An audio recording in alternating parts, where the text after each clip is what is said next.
విజేత కంటి వైద్యశాల డాక్టర్ వి హజరత్ కుమారి గారి సారథ్యంలో ఎన్నో వేల మందికి కంటి చూపు ప్రసాదించి రోగులకు అత్యాధునిక వైద్యాన్ని అందిస్తున్నారు. నిరుపేదలకు ప్రతిరోజు ఉదయం వైద్య సేవలు ఉచితంగా అందించబడును. వెంటనే సంప్రదించండి.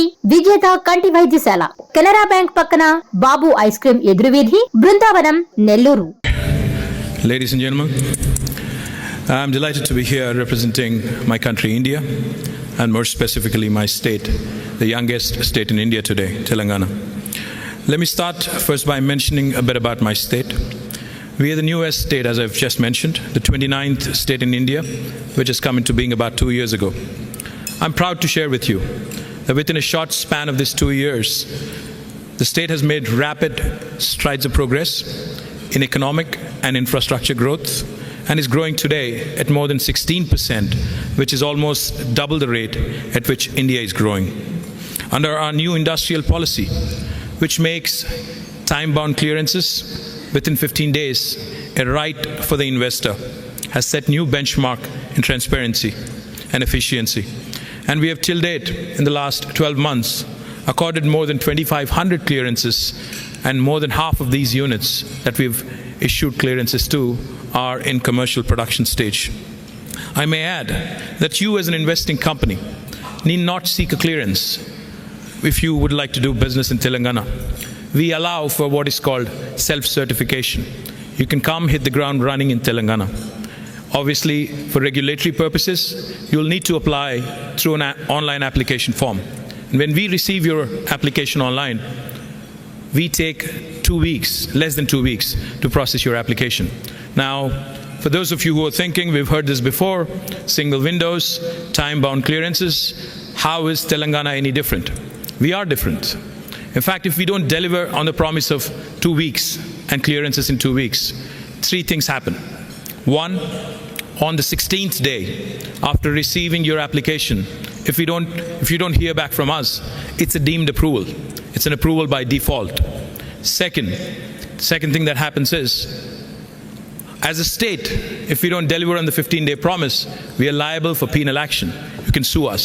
And the third thing that happens is, our bureaucrats who are responsible for clearances, if they don't deliver on the promise, even they are liable for a penalty of rupees 1,000 per day. I shared this with KPMG Global Chairman John Y. Meyer, 2015 May, when I was here. I told him no other state in India offers this.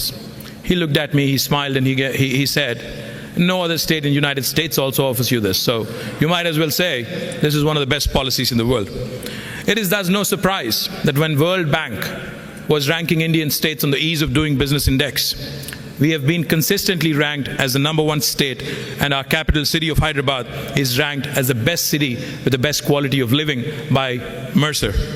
The city today is home to 4 of the top 5 most valued tech companies in the world. That would include Google, Apple, Microsoft, Facebook.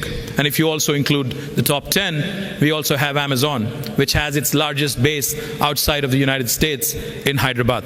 It reflects the tremendous confidence that the business ecosystem has in the state of Andhra Pradesh, and also the leadership of our Honorable Chief Minister, the dynamic Y.S. Jagan Mohan Reddy Garu. Today, Andhra Pradesh is rapidly growing, progressing under his clear directions across all dimensions, comprising of a welfare and inclusive development-driven society. Our Honorable Chief Minister has ushered in a paradigm shift in governance in the state. His clear message for all of us has been to handhold entrepreneurs from conceptualization to commissioning to marketing their products. As a state, we are committed to reducing risks for industry and lowering costs for doing business, while providing a strong industrial ecosystem for all of you.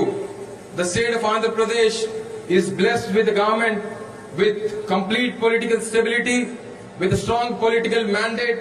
The governments can drive decisions which are not short-sighted, but aim at creating a wonderful future in the extended term.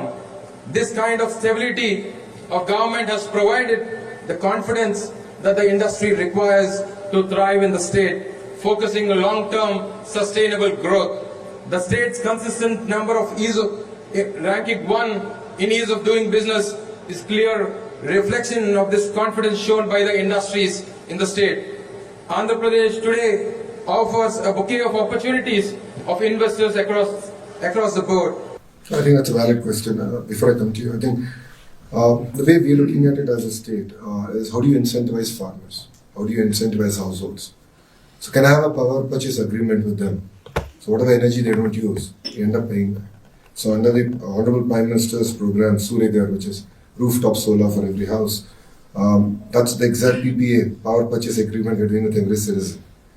And I think that's one of the simple mechanisms that we can create the incentive structure for greater adoption. To be fair, India has seen a rise in energy costs. And for every country to really become a developed nation, low cost of energy is going to be critical. So between solar, wind and pump storage, right, as of today, I don't know PSP where it will be in the next 5 years, currently is viable. So at about 4 and 5 rupees a unit in Indian rupees, it actually makes sense. So I think tying the entire incentive structure, I think is going to be very, very critical in that sense. Coming to your point, yes, I think a lot of tall promises have been made. The Honorable Minister has also made very clear in the opening remarks.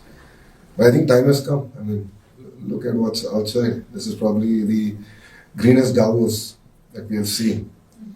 It doesn't feel like Davos. Last night, that's the whole discussion we were having. Things are changing. So we have to adapt to it. Otherwise, we will have tougher challenges. And if you look at natural calamities, it is going up. And insurance companies are running out of money. So we have to translate. So I think politicians are to be partially blamed for it. Not creating the vibrant ecosystem to enable it. So for me, what's exciting is mind to energy, capturing the entire value of the ecosystem and understanding the role of human resource development, the role of real-time governance in the entire ecosystem. That I believe can enable India to leapfrog as a nation. Because we don't have a lot of the legacy issues that other countries have. So we never went through a personal computing phase. We just went to the smartphone phase. So I think this, even in energy, there's potential to leapfrog. Our grids can be far more robust. And Government of India mindfully is spending substantial amount of money building entire grid connectivity. And so I think that should solve both sides of the coin. It seems to be the buzzword. And various investments coming into that sector. Green steel. So I think, at least from India's context, is to set the policy straight. Yes, there are some subsidies required, but it's not over and beyond the physical challenges that any state or the federal government would have. That's one part. But the second part again is how do you make this the transition political resistant or resistant to politics, right? And that's going to be very, very important. So the way we look at it is how can we sell it to our electorate? And as a HRD minister, my focus is how do I create the next set of jobs that we don't even know in exactly which area they're going to come. So working with the industry, working with NGOs, collaborating with them, getting the curriculum, the whole 9 yards, and creating the next wave of jobs, I think is going to be very, very important to make it more.